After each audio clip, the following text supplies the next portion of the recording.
नमस्कार, मैं सूरज सिंह और आप देख रहे हैं हमारा YouTube चैनल जिसका नाम है सूरज सर की पाठशाला। आज हम एक नए वीडियो के साथ उपस्थित हैं और वो है NCERT कक्षा 10 अर्थशास्त्र की किताब के महत्वपूर्ण प्रश्नोत्तरों का, जो कि प्रतिवर्ष बोर्ड परीक्षा में आते हैं। तो आइए देखते हैं इस पुस्तक से कौन कौन से ऐसे महत्वपूर्ण प्रश्न हैं जो कि बोर्ड परीक्षा में संभावित हैं आने के लिए। उनका हम अभ्यास करेंगे, जिनमें जो कि यहाँ दिए गए हैं और यहाँ चूँकि विकल्प नहीं दिए हैं और विकल्प के रूप में आते हैं, बहुविकल्पीय के रूप में आते हैं, हम सही उत्तर को देखेंगे कि इनको हल कैसे किया जाए और इनको हल करके इनका अभ्यास करने के बाद आप परीक्षा में किस प्रकार इनको अच्छे से हल करके अच्छे नंबर प्राप्त कर सकते हैं। तो आइए देखते हैं कौन कौन से क्वेश्चन हैं जो कि इस किताब से महत्वपूर्ण हैं। पहला क्वेश्चन है कि निम्न में से किस राज्य की प्रति व्यक्ति आय सर्वाधिक है। तो इसमें 4 विकल्प दिए होंगे।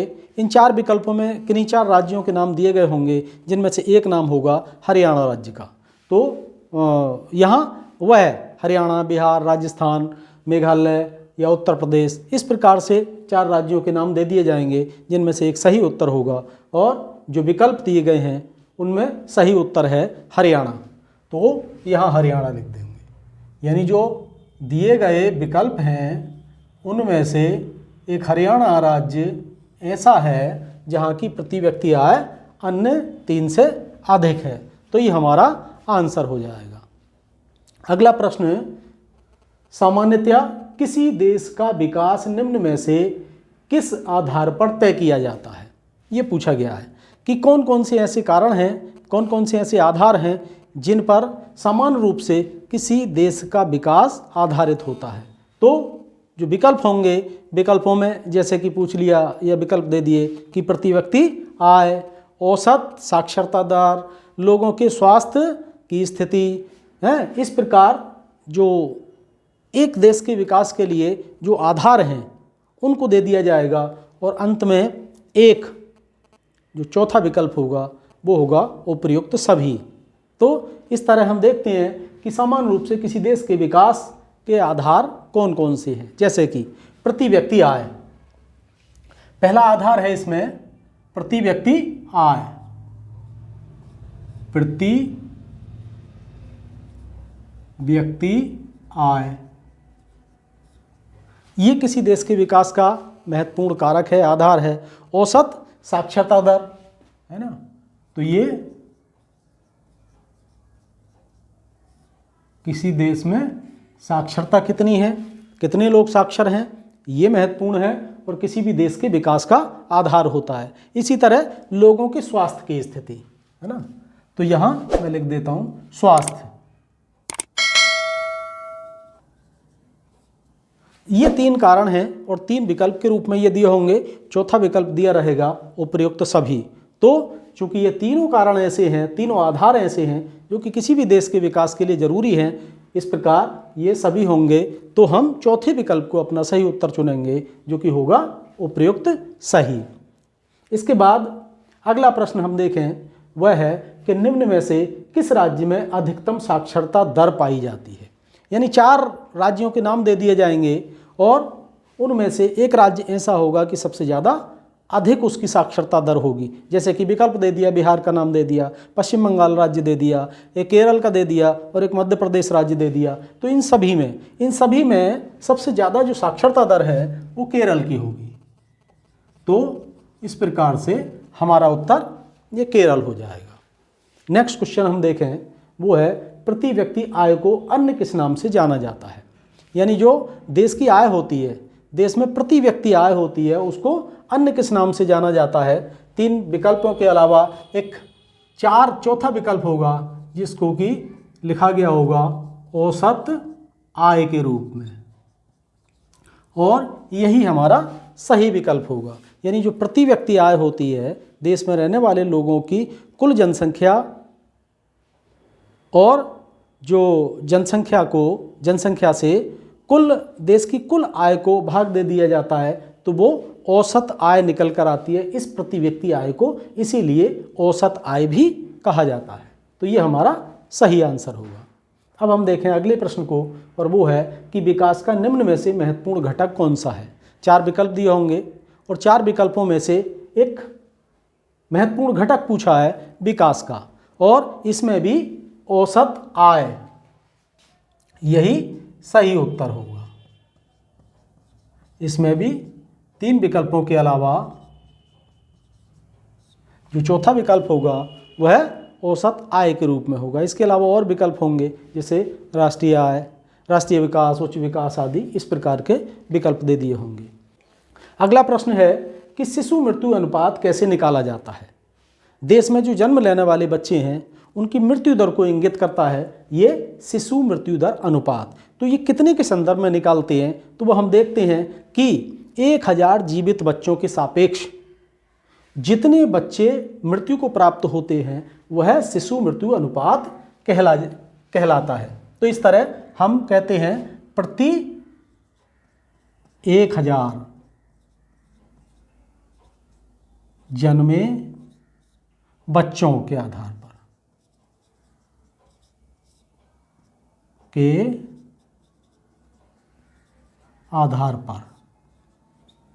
यानी प्रति 1000 जन्म लेने वाले बच्चों में कितने बच्चे जो 0 से 6 साल के बीच के हैं वो मृत्यु को प्राप्त होते हैं, इसी आधार पर इसको निकाला जाता है।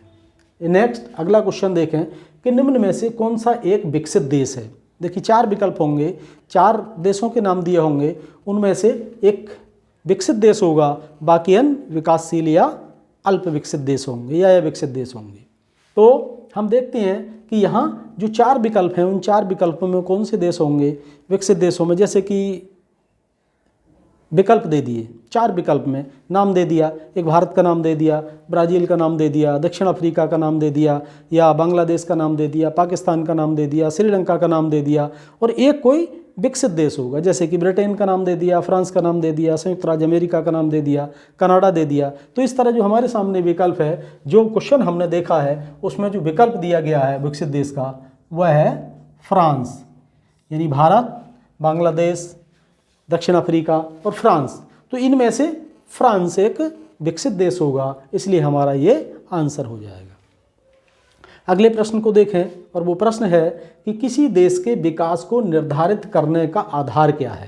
यानी किसी भी देश के विकास को हम किस आधार पर निर्धारित करते हैं, कौन कौन से ऐसे आधार हैं जो कि हमें किसी भी देश के विकास को निर्धारित करने की बात करते हैं। तो किसी भी देश का जो विकास है वो निर्धारित कैसे किया जाता है। बहुत सारे पैरामीटर हैं, जैसे कि मानव विकास सूचकांक बनता है, उस मानव विकास सूचकांक में किन किन मुद्दों को लिया जाता है, किन किन महत्वपूर्ण तत्वों को और आधार लेकर उस तैयार किया जाता है मानव विकास रिपोर्ट को। तो वही देखते हैं कि वही कहीं ना कहीं ये किसी देश के विकास को निर्धारित करने वाले कारकों से संबंधित होता है। जैसे किसी भी देश का विकास को अगर हम निर्धारित करेंगे तो उसमें क्या आता है, उस देश में रहने वाले लोगों का स्वास्थ्य और शिक्षा का स्तर देखा जाता है, प्रति व्यक्ति आय देखी जाती है और व्यक्तियों का साक्षरता स्तर देखा जाता है। तो क्या है, शिक्षा और स्वास्थ्य। इसका आधार क्या होगा, शिक्षा, स्वास्थ्य, साक्षरता स्तर और औसत आय। ये वो पैरामीटर हैं जिनके आधार पर किसी भी देश के विकास को निर्धारित किया जाता है। यानी शिक्षा, स्वास्थ्य, साक्षरता स्तर और औसत आय। यानी उस देश में रहने वाले लोगों की शिक्षा का स्तर क्या है, वो उन्नत है तो विकास को परिलक्षित करेगा। स्वास्थ्य बेहतर है तो भी विकास, विकसित यानी विकास करने की निशानी होगा। साक्षरता दर उच्च है, वह भी सकारात्मक प्रभाव डालेगा। और औसत आय अगर उच्च है तो वो देश निश्चित रूप से विकास करेगा। तो ये सभी कारण और आधार हैं जो कि विकल्प के रूप में दिए होंगे। ये दे दिए और इनके नीचे लिख दिया जाएगा उपयुक्त सभी, तो ये हमारा आंसर हो जाएगा। अगला प्रश्न हम देखते हैं कि निम्न में से सार्वजनिक क्षेत्र में कौन नहीं आता है। देखिए, अर्थव्यवस्था को 2 भागों में बांटा गया है और जिनमें कि एक निजी क्षेत्र और एक सार्वजनिक क्षेत्र होता है। निजी क्षेत्र यानी जो निजी उद्यम होता है और किन्हीं विशेष व्यक्तियों या कंपनियों के स्वामित्व में, निजी स्वामित्व में होता है, और दूसरा है सार्वजनिक क्षेत्र यानी सरकारी क्षेत्र। तो इस तरह कुछ विभाग हैं जो कि भारत में कुछ सार्वजनिक क्षेत्र को सौंपे गए हैं यानी जो सरकारी हैं, और कुछ निजी क्षेत्र को सौंपे गए हैं। इसी आधार पर हम कहते हैं कि भारत की अर्थव्यवस्था मिश्रित है। तो 4 विकल्प दिए होंगे, 4 विकल्पों में से 3 ऐसे होंगे जो कि सार्वजनिक क्षेत्र के होंगे और एक ऐसा होगा कि जो सार्वजनिक क्षेत्र में नहीं आएगा, जो कि निजी क्षेत्र में होगा। तो देखें कौन कौन से हैं। जैसे विकल्प दे दिया, रेलवे, डाकघर है, सेल यानी steel authority of India limited, और विकल्प दे दिया टिस्को यानी Tata steel and iron company. तो टाटा प्राइवेट क्षेत्र में है, निजी क्षेत्र में है। बाकी अन्य जिनका हमने नाम लिया वो सरकारी क्षेत्र में है यानी सार्वजनिक क्षेत्र में है। तो इसमें टिस्को हो जाएगा जो विकल्प हमारे सामने हमारे क्वेश्चन में, जहाँ से हमने क्वेश्चन लिया है वहाँ ये विकल्प दिए गए हैं। तो यहाँ टिस्को यानी Tata steel and iron company ये निजी क्षेत्र में है, इसलिए ये सार्वजनिक क्षेत्र के अंतर्गत नहीं आता है। इसको आप अपने उत्तर के लिए चयनित कर लें। तो अगला क्वेश्चन देखते हैं और वो है कि भारत में विद्यालय जाने के आयु वर्ग में लगभग कितने बच्चे हैं, यानी भारत में कितने ऐसे बच्चे हैं जो विद्यालय जाने की आयु से संबंधित हैं, कुल कितने बच्चे हैं। तो इनकी संख्या को हम देखते हैं। 4 विकल्प दिए होंगे और उनमें से विकल्प होगा 20 करोड़, यानी 20 करोड़ बच्चे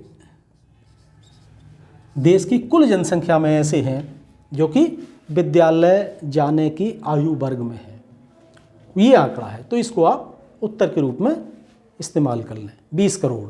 अगला प्रश्न देखते हैं कि 2005 के अंतर्गत उन सभी लोगों को जो काम करने में सक्षम हैं और जिन्हें काम की ज़रूरत है, सरकार द्वारा कितने दिन के रोजगार की गारंटी दी गई है। देखिए, एक सरकार की योजना से संबंधित है। वो ऐसे लोगों के लिए कि जो बेरोजगार हैं लेकिन काम करने में सक्षम है, काम कर सकते हैं, क्रियाशील जनसंख्या के अंतर्गत आते हैं, और जिनकी इच्छा शक्ति भी काम करने की है, यानी जो काम की तलाश में है और काम करना चाहते हैं। ऐसे लोगों के लिए सरकार ने एक योजना शुरू की और इस योजना का नाम है महात्मा गांधी राष्ट्रीय ग्रामीण रोजगार गारंटी अधिनियम या रोजगार गारंटी योजना। तो इसके अंतर्गत कितने दिन के रोजगार की गारंटी सरकार ने दी है वह पूछा गया है। तो वह गारंटी है 100 दिन, यानी एक व्यक्ति को 100 दिन रोजगार की गारंटी इस अधिनियम द्वारा दी गई थी, जो कि काम करने में सक्षम है, काम करना चाहते हैं और उनको काम नहीं मिल रहा है, तो वो सरकार उनको काम देगी 100 दिन के रोजगार की गारंटी के रूप में। अगर 100 दिन से कम उनको रोजगार मिलता है तो बाकी शेष बचे हुए दिन का उनको बेरोजगारी भत्ता प्रदान किया जाएगा। ऐसा प्रावधान इस अधिनियम के अंतर्गत किया गया था, जो कि 2005 में बना था। तो ये 100 दिन इसका आंसर है। अगला प्रश्न हम देखते हैं कि निम्न में से किस आधार पर सार्वजनिक और निजी क्षेत्र को विभाजित किया गया है। हमने अभी बताया कि अर्थव्यवस्था के क्षेत्र के अंतर्गत 2 भागों में बांटा गया है, निजी क्षेत्र और सार्वजनिक क्षेत्र। तो सार्वजनिक क्षेत्र और निजी क्षेत्र को किस आधार पर बांटा गया है, तो वो बांटने का जो आधार है वो है उद्यमों का स्वामित्व। हमने अभी बताया था, इसका आंसर लिखते हैं उद्यमों का स्वामित्व, यानी उद्यमों के स्वामित्व के आधार पर किसी भी उद्योग को के बारे में ये तय किया जाता है कि ये उद्योग निजी क्षेत्र में है या सार्वजनिक क्षेत्र में है। हम अभी बता चुके हैं कि 2 हैं, निजी क्षेत्र और सार्वजनिक क्षेत्र। निजी क्षेत्र में जो उद्यम होते हैं वो निजी व्यक्तियों या निजी कंपनियों के द्वारा निर्देशित किए जाते हैं, संचालित किए जाते हैं और उनसे प्राप्त होने वाला लाभ उनका व्यक्तिगत लाभ होता है। जबकि जो सार्वजनिक क्षेत्र के हैं वह सरकारी होते हैं और उनका लाभांश सरकारी खजाने में जमा होता है, जो कि देश के नागरिकों के कल्याण के ऊपर और लोक हितकारी योजनाओं के ऊपर उनकी धनराशि खर्च की जाती है। तो जो आधार है इनके बंटवारे का, वो आधार है उद्यमों का स्वामित्व। तो ये आपका विकल्प सही होगा। इसके बाद नेक्स्ट क्वेश्चन हम देखते हैं और वो नेक्स्ट क्वेश्चन है, निम्न में से कौन सा ग्रामीण क्षेत्र में विकास का लक्ष्य है। अब ग्रामीण क्षेत्र में विकास के लक्ष्यों के बारे में पूछा गया है, जिनमें से 4 दे दिए जाएंगे विकल्प, और उन 4 विकल्पों में से पूछा जाएगा कि कौन कौन से हैं। उन 4 में 3 विकल्प ऐसे होंगे जो कि ग्रामीण क्षेत्र के विकास के लक्ष्य होंगे, और चौथा विकल्प दिया जाएगा उपयुक्त सभी। तो हम देख लेते हैं कि नियमित कार्य। सबसे पहला नियमित कार्य,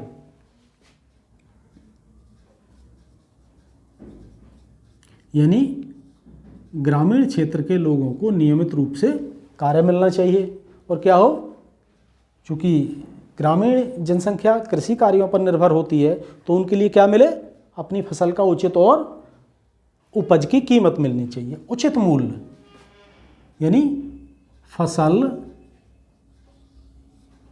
की उचित कीमत ये मिलनी चाहिए। और क्या है, और बहुत सारे किसान के अलावा वो होते हैं मजदूर। तो अगला क्या है, बेहतर मजदूरी,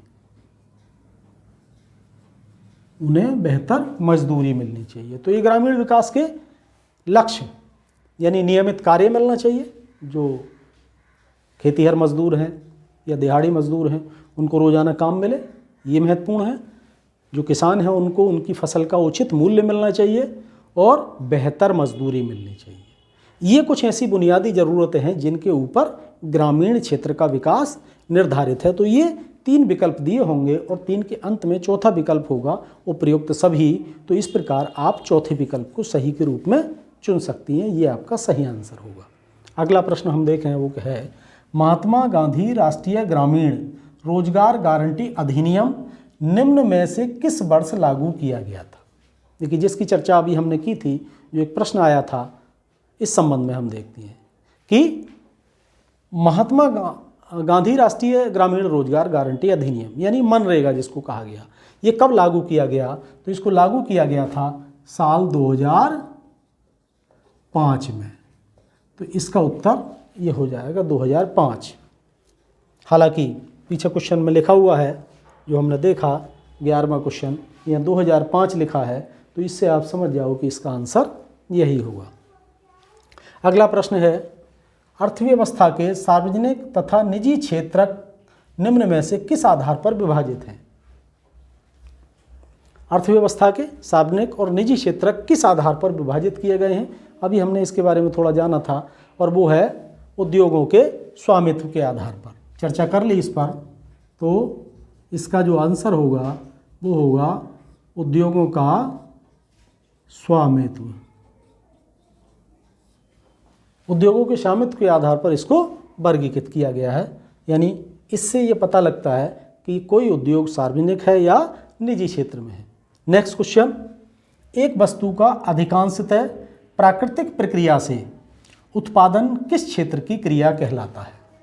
यानी जो क्रियाएं हैं, जो उद्यम है या जो भी कार्य हम करते हैं, उनको आर्थिक रूप से 3 वर्गों में बांटा गया है। प्राथमिक क्षेत्र की क्रियाएं, द्वितीय क्षेत्र की क्रियाएं और तृतीय क्षेत्र की क्रियाएं।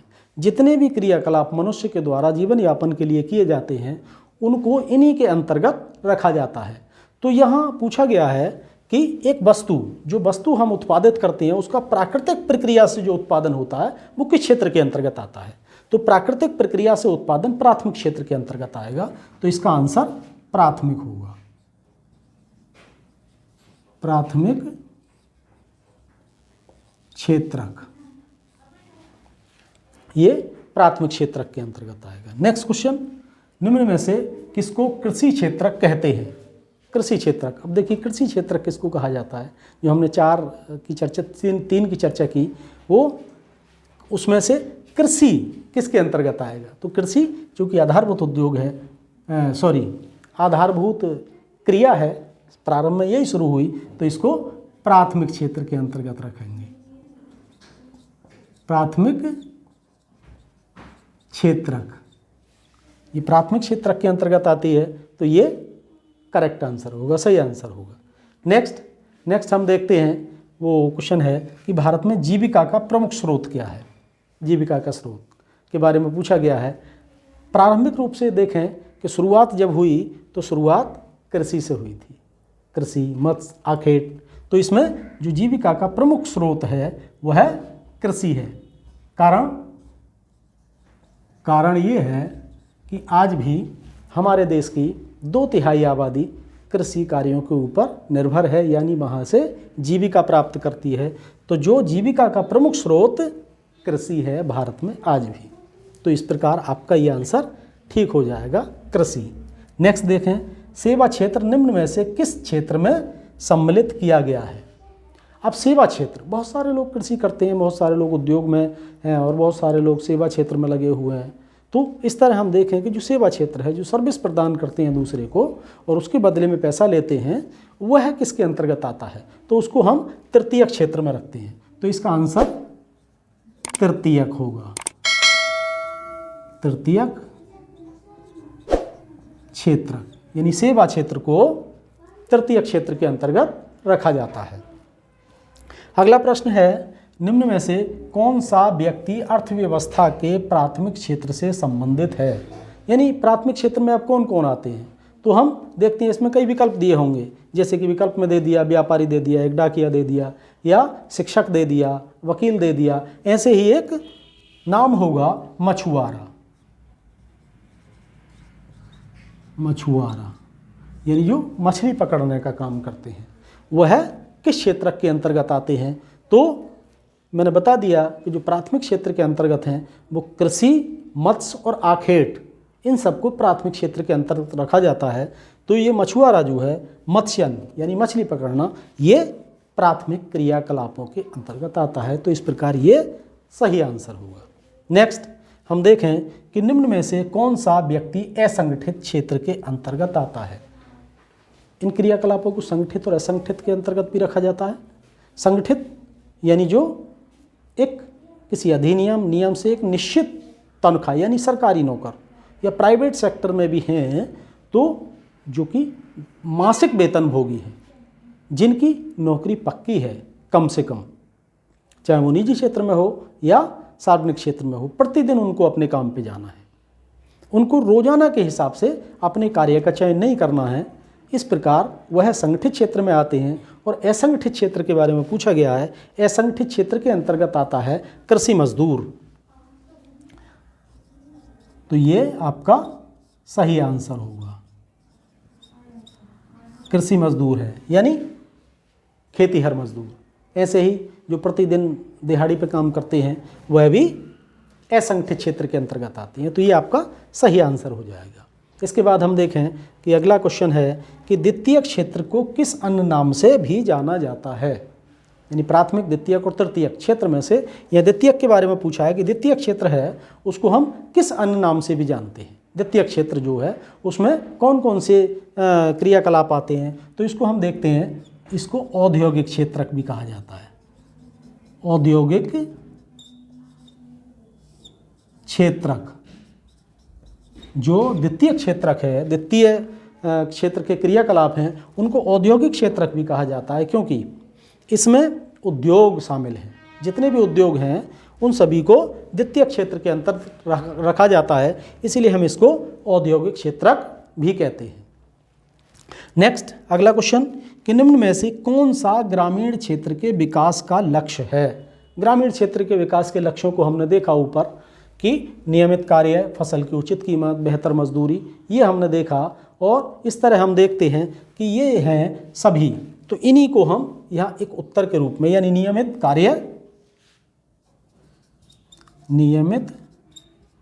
कार्य मिलना चाहिए ग्रामीण क्षेत्र के व्यक्ति को, फसल की उचित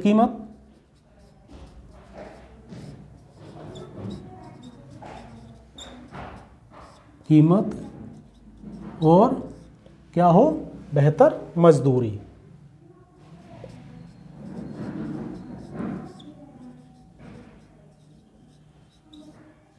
बेहतर मजदूरी मिलनी चाहिए।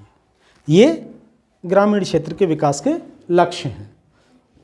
इसके बाद अगले क्वेश्चन को देखें हम कि निम्न में से किस को कृषि एवं सहायक क्षेत्रक भी कहा जाता है। कृषि और सहायक क्षेत्रक किसको कहा जाता है, हमने बताया अभी। कृषि के साथ क्या जुड़ा हुआ है, मत्स्यन, आखेट। तो कृषि और इसके साथ में जुड़े हुए इन्हीं सब क्रियाकलापों को क्या कहते हैं, प्राथमिक क्षेत्रक कहा जाता है। तो इसका सही आंसर होगा प्राथमिक क्षेत्रक। इस प्रकार ये इसका सही आंसर है। देखिए अगला क्वेश्चन देखते हैं कि भारत में बैंक जमा का कितने प्रतिशत के रूप में अपने पास रखती है। यानी भारत में बैंक अपने पास जो जमा है उसका कितने प्रतिशत अपने पास सुरक्षित रखती है, इसके संबंध में पूछा गया है। तो इसका आंसर होगा 15% धनराशि, 15%। तो 15% है कुल जमा का, वो अपने पास बनाकर रखती है। ये इसका आंसर है। 4 विकल्पों के साथ 15%, 15% एक विकल्प के रूप में होगा, जो आपका सही उत्तर है। अगला प्रश्न है कि मुद्रा का निर्गमन किसके द्वारा किया जाता है। मुद्रा यानी जो किसी भी देश की मुद्रा होती है, और हम बात करें अपने देश की मुद्रा का, तो हमारे देश की मुद्रा का नाम है रुपया। तो जो रुपया है उसका निर्गमन यानी उसको जारी कौन करता है, किसके पास वो अधिकार है और किसके द्वारा मुद्रा का निर्गमन किया जाता है, इसको हम देखते हैं। तो वह है भारतीय रिजर्व बैंक। इसका आंसर है भारतीय रिजर्व बैंक यानी RBI, ये मुद्रा का निर्गमन करती है। नेक्स्ट क्वेश्चन, भारत में करेंसी नोट जारी करने का एकाधिकार किसके पास है। करेंसी नोट जो हम देखते हैं नोट, उन्हें करेंसी नोट कहा जाता है, और ये एकाधिकार किसके पास है ये पूछा गया है। तो ये भी एकाधिकार, नोट जारी करने का एकाधिकार भारतीय रिजर्व बैंक के पास है। भारतीय रिजर्व बैंक, तो ये इसका आंसर होगा।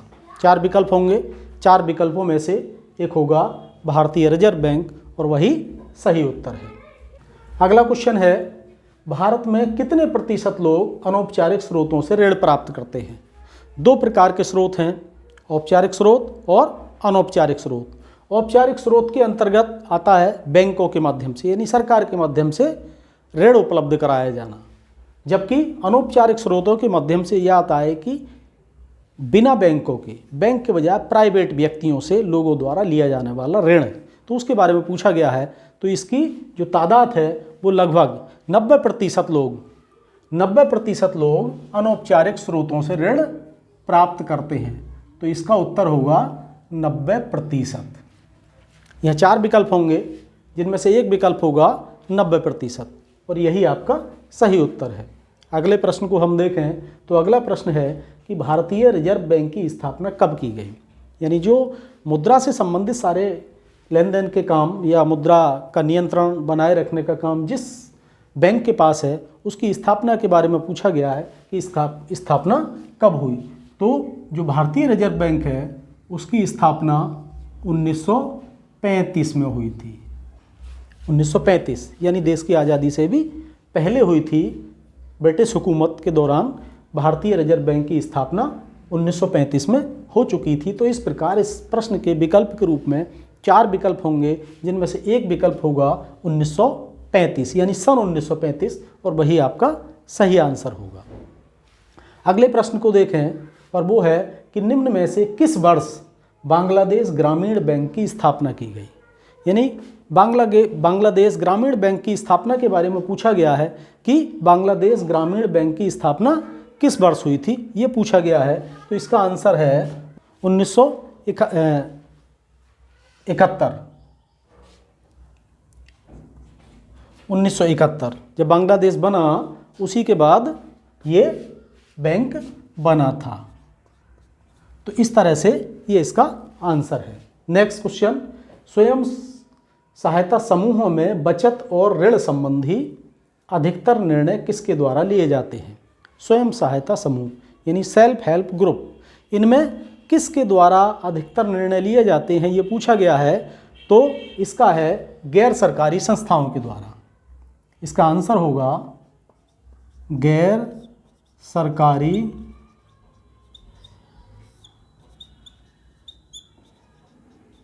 संस्थाओं द्वारा, यानी इसके बारे में निर्णय गैर सरकारी संस्थाओं के द्वारा लिए जाते हैं। ये इसका सही आंसर है। अगला प्रश्न है कि विदेशी व्यापार किनके मध्य किया जाता है। यानी विदेशी व्यापार यानी दूसरे देशों के साथ जो व्यापार किया जाता है उसमें साझीदार या भागीदार या दो सक्रिय सहभागी समूह कौन होते हैं। तो इसमें जैसा कि नाम से स्पष्ट है, विदेशी व्यापार यानी कोई देश दूसरे देश के साथ जब व्यापार करता है तो बहुत स्वाभाविक सी बात है कि उसमें दो देश होते हैं। विदेशी व्यापार में दो देश होते हैं, तो ये दो देशों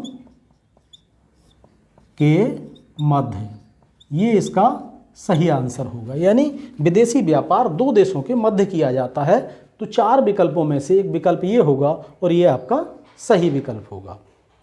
अगला प्रश्न है, विश्व व्यापार संगठन की स्थापना कब हुई थी। विश्व व्यापार संगठन यानी WTO, WTO की स्थापना 1 जनवरी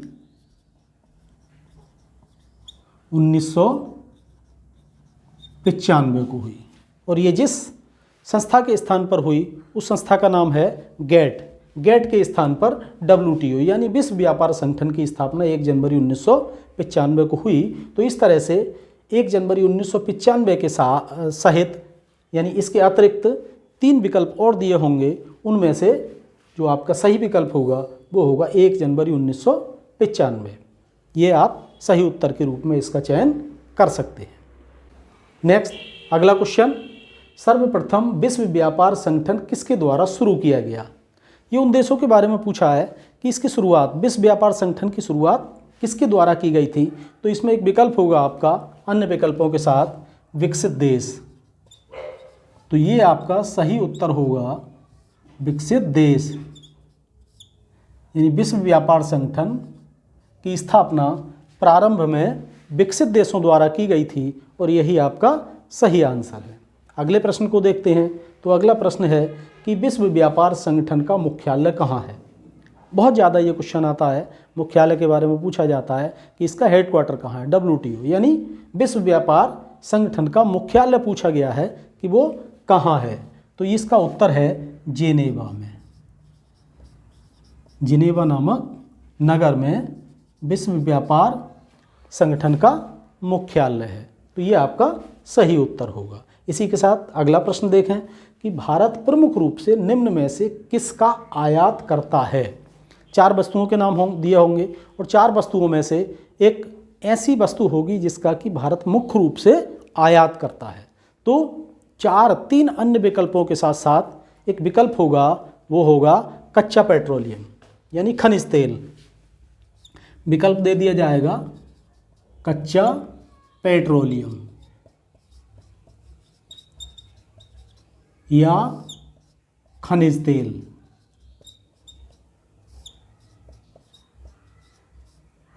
खनिज तेल, तो इस तरह ये विकल्प के रूप में या कच्चा तेल होगा या खनिज तेल होगा। इस तरह हम देखते हैं कि भारत बहुत बड़े पैमाने पर खनिज तेल यानी कच्चे तेल का आयात करता है। कारण ये कि इसका उत्पादन हमारे देश में पर्याप्त मात्रा में नहीं होता है जितनी हमें आवश्यकता है।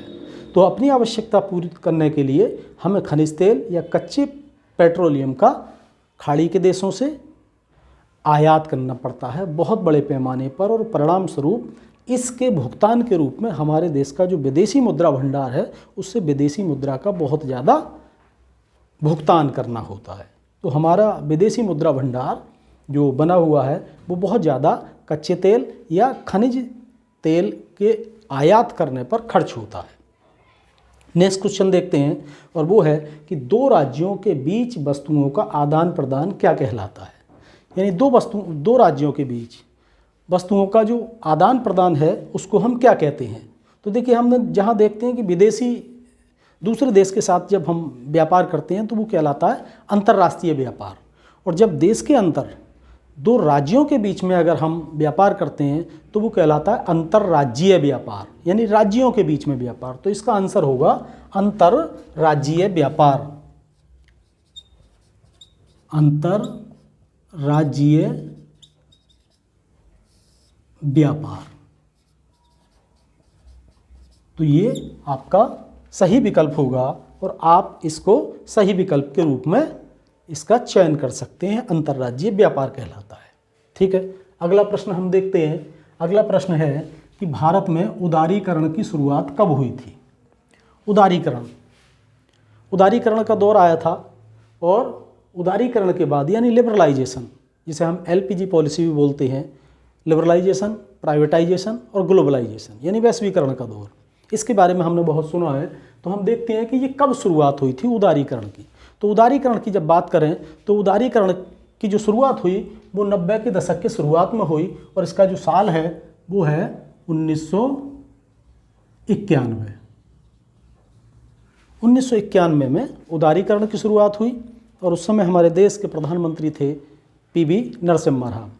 और जिनको ये श्रेय दिया जाता है, जिस समय 1991 में उदारीकरण की शुरुआत हुई, उदारीकरण के दौर के समय डॉक्टर मनमोहन सिंह हमारे देश के वित्त मंत्री हुआ करते थे और उन्हीं की पहल पर ये उदारीकरण की शुरुआत 1991 में हुई। तो 4 विकल्पों के साथ एक विकल्प 1991 होगा, वही आपका सही उत्तर है।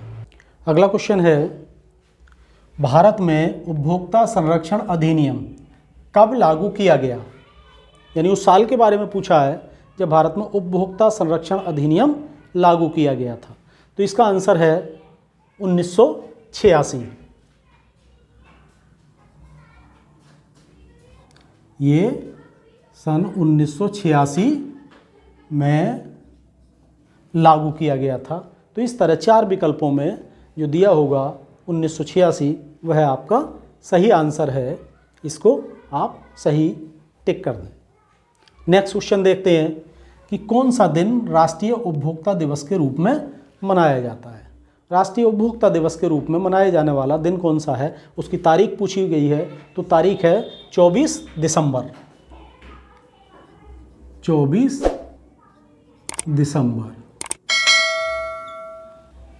दिसंबर को राष्ट्रीय उपभोक्ता दिवस के रूप में मनाया जाता है, इसलिए आपका ये आंसर 24 दिसंबर होगा। अगला प्रश्न देखते हैं, एगमार्क किन वस्तुओं के लिए प्रमाणिक चिन्ह है। यानी एगमार्क का एक चिन्ह होता है, चौकोर खाने में एक गोल हरे रंग का गोल बिंदु दिखाई देगा, जो कि एक प्रमाणिक चिन्ह होता है। किसके लिए? खाद्य वस्तुओं के लिए। जो खाद्य पदार्थ हैं उनका प्रमाणिक चिन्ह है ये। तो पहले इसका उत्तर लिख लेते हैं। खाद्य पदार्थ, जो खाद्य पदार्थ होते हैं, खाने वाली चीज़ें होती हैं, पैकेट बंद होती हैं, जिनको हम खाने का लिए इस्तेमाल में लाते हैं, उन पर ये एक एगमार्क नाम का चिन्ह होता है, एगमार्क। और ये उन वस्तुओं के पैकेट पर अंकित रहता है, जिसका ये एक संकेत है कि ये खाने योग्य है। तो इस तरह अगर ये प्रश्न आता है तो इसमें 4 विकल्पों के साथ साथ एक विकल्प खाद्य पदार्थ दिया होगा और इसको आप सही उत्तर के रूप में चयन कर सकते हैं। तो ये इसका सही आंसर है। नेक्स्ट क्वेश्चन देखते हैं, उपभोक्ता को न्याय पाने के लिए कहाँ जाना चाहिए। एक उपभोक्ता यानी कंज्यूमर के तौर पर एक व्यक्ति के साथ अगर कहीं अन्याय होता है, उसको गलत सामान मिलता है या वो गुणवत्ता नहीं मिलती जिसका कि कंपनी या बनाने वाला दावा करता है, तो वो कहाँ जाए, इसके बारे में पूछा गया है कि उपभोक्ता को न्याय प्राप्त करने के लिए कहाँ जाना चाहिए, उसके बारे में क्वेश्चन है। तो उसके लिए जाना चाहिए उपभोक्ता फोरम यानी उपयुक्त उपभोक्ता केंद्र, और ये है उपभोक्ता फोरम। प्रत्येक जनपद में उपभोक्ता फोरम नाम का एक न्यायालय है, वहाँ न्याय प्राप्त करने के लिए जाना चाहिए और यहाँ से उस गुणवत्ता यानी निम्न गुणवत्ता या जो दावा किया गया है उसके संबंध में शिकायत करके न्याय प्राप्त किया जा सकता है। तो ये आपका सही आंसर होगा। नेक्स्ट क्वेश्चन, सूचना का अधिकार अधिनियम कब लागू किया गया। सूचना का अधिकार अधिनियम के बारे में पूछा है कि किस सन को कब लागू किया गया। तो इसका आंसर है 2005।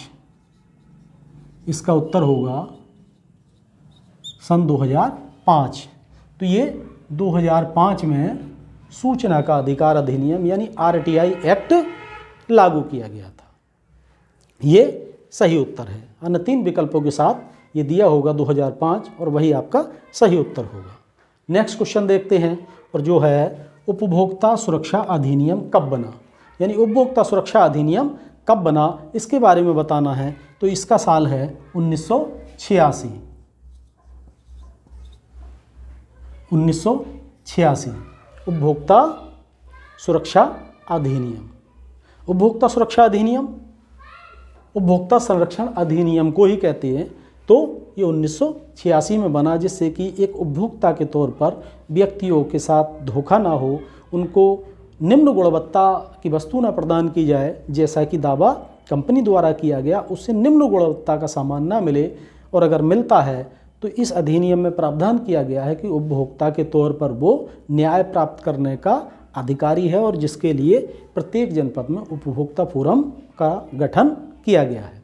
तो ये क्वेश्चन थे जो कि महत्वपूर्ण क्वेश्चन है कक्षा 10 NCERT की अर्थशास्त्र की किताब से संबंधित, और ये वो क्वेश्चन हैं कि जो पिछले सालों में लगातार इनमें से अधिकतर प्रश्न आते रहे हैं, उन्हीं के आधार पर इनका चयन यह किया गया है, और इनका अभ्यास करके आप बोर्ड परीक्षा में इन प्रश्नों में से आने वाले अधिकतर प्रश्नों का सही हल करके अच्छे अंक प्राप्त कर सकते हैं। तो ये अर्थशास्त्र विषय के प्रश्नों का जो चैप्टर है ये समाप्त हुआ, और इसी प्रकार बोर्ड परीक्षा के लिए जो महत्वपूर्ण प्रश्न हैं या महत्वपूर्ण तथ्य हैं जिनसे आप परीक्षा में बहुत ज़्यादा लाभ प्राप्त कर सकते हैं, उनके एक नए वीडियो के साथ आने वाले समय में आपके सामने हाजिर होते हैं। तब तक आप इनका अभ्यास करिए, अच्छे से तैयारी करिए, और मिलते हैं किसी अन्य प्रश्नों को लेकर अन्य वीडियो में, अगले वीडियो में। तब तक के लिए नमस्कार।